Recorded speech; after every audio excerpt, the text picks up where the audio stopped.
Fala, meu povo! E aí, como é que vocês estão?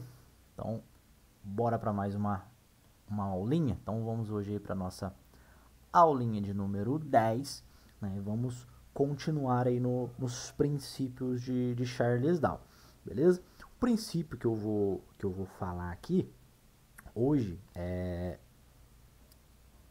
o seguinte princípio.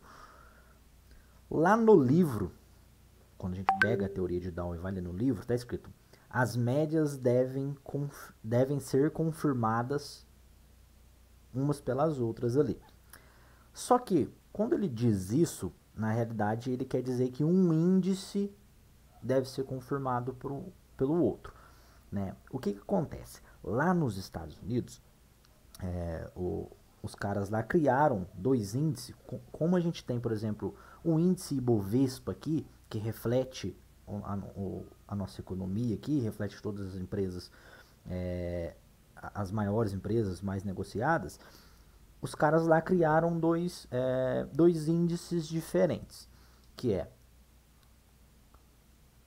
o Dow Jones Industrial e o Dow Jones Transportes. Esse princípio que a gente vai ver aqui agora é um dos princípios que a gente não tem muita aplicabilidade aqui dentro do Brasil, e eu vou explicar o porquê. Né? Mas lá fora, pelo menos na época, conseguia se aplicar muito bem. Né? Quais são as primeiras coisas? Primeiro que antigamente o pessoal não fazia operações curtas igual a gente faz hoje, né? As pessoas faziam operações mais longas, né? Compravam uma determinada ação, ficava anos e anos posicionadas nela ali. Né? Hoje a gente tem um dinamismo um pouco maior, a gente tem muita gente trabalhando em curto, médio prazo, né? Diferentemente do passado, né? Até mesmo por conta da tecnologia, hoje é muito mais fácil fazer isso. Né? Os cursos são mais em conta, antigamente não tinha. Mas quando eles criaram esse índice aqui, qual foi a lógica que os caras tiveram para fazer, que o Dow teve? Ele separou em dois bolinhos para se analisar, que esses dois índices aqui teriam que acompanhar. Por que acompanhar?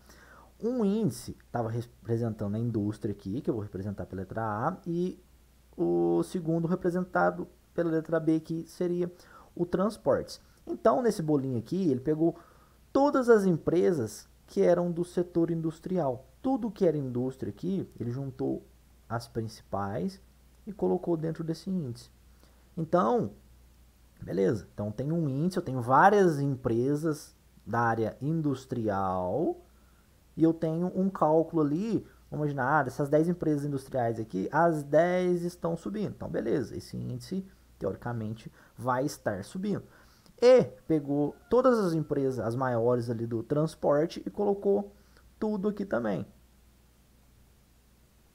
Colocou um monte de empresa de transportes aqui dentro desse bolinho. Sei lá, pegou umas 10 empresas também. É mais, viu, gente? Acho que se eu não me engano, são umas 30 ações. Mas tô dando, obviamente, exemplos bem simples aqui para vocês entenderem. Né? Pegou umas 10 empresas só do setor de transportes, juntou tudo, né? Beleza, as 10 estão subindo aqui, somou todas ali e viu que tá subindo. O que que o Charles Down queria fazer, queria dizer quando ele disse, uma média deve confirmar a outra? Ele está dizendo basicamente isso aqui, ó. Pensa comigo a lógica que ele utilizou. Ele pensou o seguinte assim, beleza, se, se o meu índice da indústria, ou seja, que ele juntou aquele monte de empresa industrial, né, que está produzindo, sei lá, está fazendo carro, está fazendo panela, né, a indústria no geral, que está produzindo as coisas ali.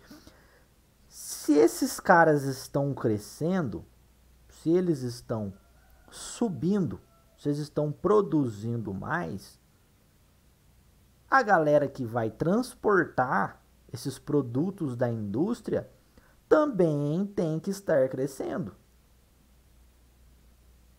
certo? Então essa foi a lógica do Dow quando ele criou esses índices e ele analisava, ele comparava os dois. Esse foi o pensamento dele, ele falou assim, cara, se esse monte de indústria aqui, se esse monte de empresa tá produzindo, né, sei lá, tem uma que tá produzindo carro, a outra tá produzindo panela, a outra tá produzindo caneta, então beleza, tá todo mundo produzindo, tá todo mundo crescendo, as indústrias aqui estão subindo, alguém tem que transportar isso. Então, se está crescendo, se está produzindo mais, vai precisar de mais caminhão, vai precisar transportar mais, vai precisar viajar mais. Então, essa galera de transportes também vai crescer. Então, se a indústria está crescendo, o transporte tem que crescer junto. Agora, se a indústria, o índice industrial está crescendo, mas os transportes estão caindo, tem alguma coisa errada. Tem alguma coisa errada. Ou seja, as empresas dos transportes aqui, né, a galera ainda está acreditando demais nela, só que ela de fato não está crescendo mais. Ela parou de crescer, ela começou a parar. Né? Da mesma forma que, putz, se o industrial aqui não está crescendo mais, está caindo, e o transporte está subindo, tem alguma coisa errada. Se a indústria está parando de produzir, está caindo, por que, que os caras que estão do transporte estão tá crescendo? Então, os dois precisam andar juntos. Se a indústria está produzindo, o transporte precisa crescer junto. Se a indústria está caindo, o transporte precisa cair junto. Se a indústria está estagnada, está lateralizada, o transporte também tem que estar. Então, eles andam sempre na mesma direção.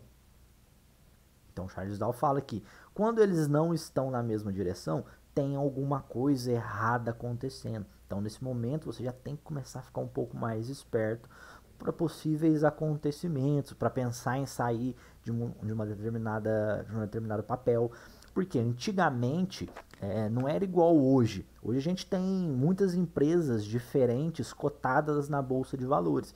A gente tem empresas de tecnologia, a gente tem empresas de varejo, a gente tem empresas na área de saúde, a gente tem empresas na área da indústria, a gente tem empresas na área de motor, a gente tem diversas empresas. Vocês pegarem lá a composição do índice Bovespa e olhar os tipos de empresas, a gente tem diversos tipos de empresas diferentes, setores diferentes, setor financeiro.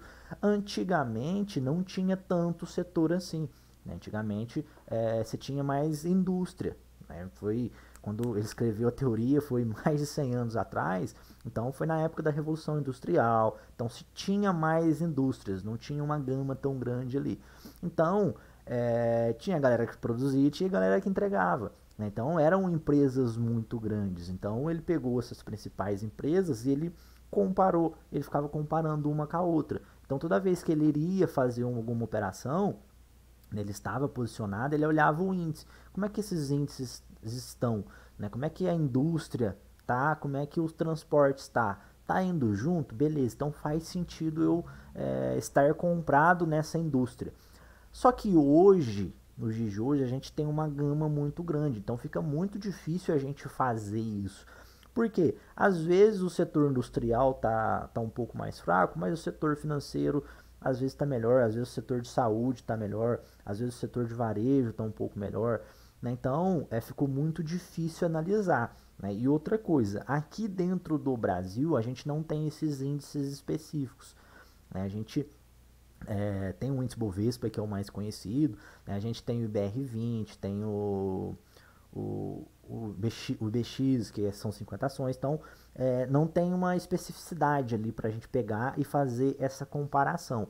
Né? Então é uma lógica da teoria dele que lá atrás funcionava muito bem e, obviamente, com mais empresas americanas, hoje já não tem uma aplicabilidade tão interessante e aqui dentro do Brasil é muito difícil se analisar isso, né? Mas a gente pode usar o que dessa teoria? A gente pode usar, às vezes, o entendimento de correlação. em algum momento ali você vai encontrar alguém falando assim, estou olhando a correlação da bolsa brasileira com a bolsa americana, né? Então a gente tem algumas correlações, né? Que é o que? Putz, se os Estados Unidos, que é a maior economia do mundo, está subindo e nós, Brasil, temos muitas parcerias econômicas com os Estados Unidos, putz, faz sentido a gente evoluir junto com a bolsa de lá. Não, putz, a gente tem mais negócios com a China, então faz sentido a gente ter uma correlação com a bolsa chinesa. Então, se os Estados Unidos começa a cair, o Brasil não faz sentido o Brasil continuar subindo, tem alguma coisa errada. Dá para se ter esse entendimento, a gente pode aplicar essa ideia, essa lógica para outras coisas, beleza? Eu utilizava muita correlação antigamente dentro do meu operacional, que era a correlação do Ibovespa, que era a correlação aqui do o Ibovespa e o SP 500, que é a bolsa americana lá, que reúne 500 das maiores empresas.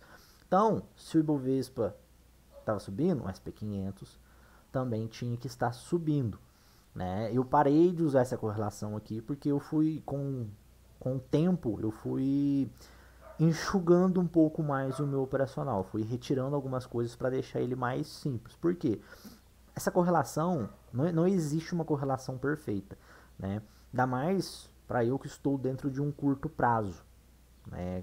Movimentos mais rápidos, né? Então você não vai ter, formou uma barrinha vermelha no Ibovespa, vai formar uma barrinha vermelha igual aqui no SP500. Então essa correlação ela não é muito encaixada dentro de um time muito curto, e às vezes eu perdia muita operação por conta disso, esperando os dois estarem alinhados, então eu acabei parando de usar, né? Outra correlação que eu olhava também era a correlação do índice brasileiro, que representa o Ibovespa, como se fosse o Ibovespa, beleza? Só que o Ibovespa a gente não faz negociação, a gente não consegue comprar ou vender o Ibovespa. A gente teria que pegar um ETF, né? Mas assim, o Ibovespa em si, ele não é negociável. A gente consegue negociar o futuro, que é um índice futuro ou mini índice. Vocês vão escutar falar muito disso também. Eu usava o índice futuro ou mini índice comparado ao dólar, né? Aqui já não era uma correlação igual o Ibovespa e SP500, né? O Ibov e o SP500 era uma correlação positiva. Como assim correlação positiva? Os dois subiam juntos e os dois caíam juntos. O índice e o dólar aqui, a gente já tinha uma correlação negativa, que era o quê? O índice subia e o dólar caía. Então, toda vez que eu tinha um índice futuro subindo, o dólar estava caindo, né? Então, essa correlação funcionava muito bem. Ela funcionou durante anos e anos e anos e anos, né?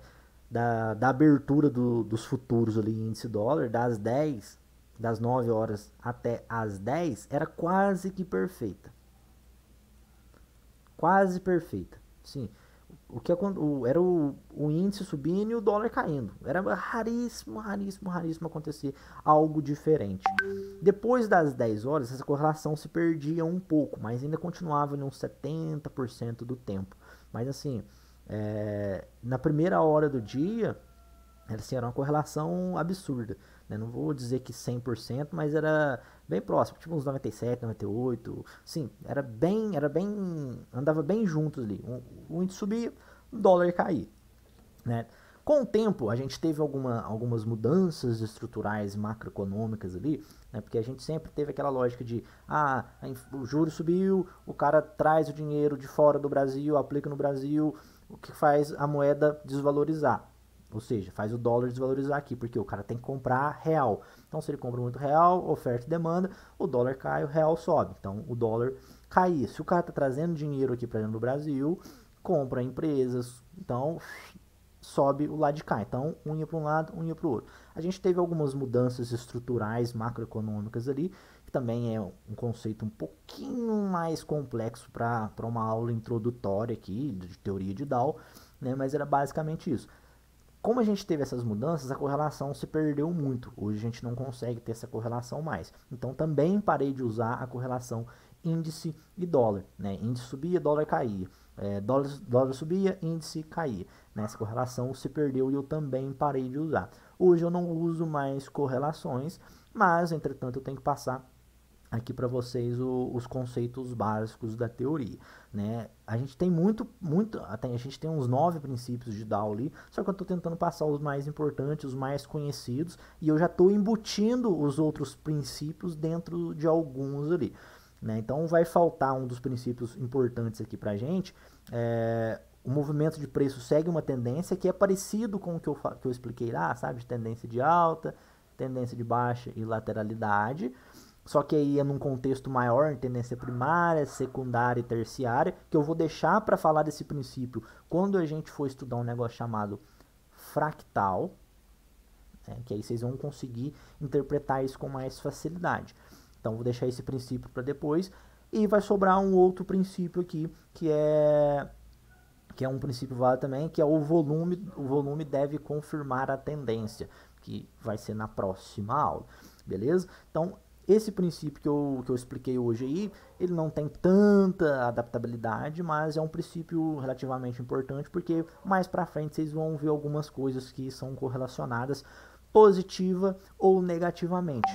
As duas coisas andando junto, ou uma para cima e a outra para baixo, em grande parte do tempo ali. Mais para frente também vocês vão chegar a estudar alguma coisa desse tipo, ou até quem for partir para outro tipo de produto ali, por exemplo, quem trabalha com long and short, que é outra coisa também, né, outra modalidade de investimentos, digamos assim, né, mas vocês precisam ter esse básico. Então, ó, só lembrando, é uma aula bem beabá, bem básica, né, para quem é totalmente leigo, né, esse cursinho que eu montei aqui é para quem é bem leigo mesmo, está começando, precisa ter só um embasamentozinho ali. Com o tempo, né, eu pretendo continuar isso, fazendo esse cursinho do leigo até chegar ali o início de um intermediário, para deixar isso aí para a galera que está chegando começar a aprender. Então eu vou sempre estar produzindo uma aulinha ou outra ali para ir jogando aqui no YouTube, para a galera pegar esse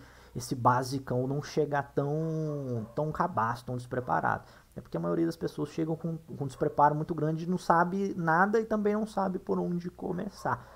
Então, acho que essa introdução aqui vai ajudar bastante as pessoas a terem uma base, assim, pequena, mas suficiente para conseguir começar a se virar ali em procurar estudos. Saber pelo menos o que estudar. Não, o que eu tenho que estudar? Putz, se fizer isso aqui, você já vai ter uma noção. Então a gente vai entender conceito de alavancagem, né? A gente mais pra frente vou fazer vídeo de como escolher uma corretora, né? Como baixar uma plataforma, né? Então, com o decorrer do tempo, né? É muito conceito. Algumas coisas podem parecer confusas agora, mas vocês precisam aprender agora, porque senão lá na frente é aí que não vai entender.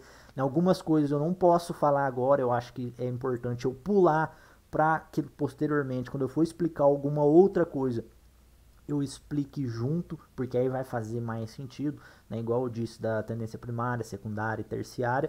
Quando eu for explicar fractal lá na frente, vai fazer mais sentido, beleza? Então a gente vai indo devagarinho aqui, beleza? Então essa aulinha a gente está terminando por hoje. Então nos vemos na próxima aula aí, para a gente entender o princípio do volume. E qualquer dúvida na aula de hoje aí, podem me procurar lá no meu Instagram, Michel Faria AT.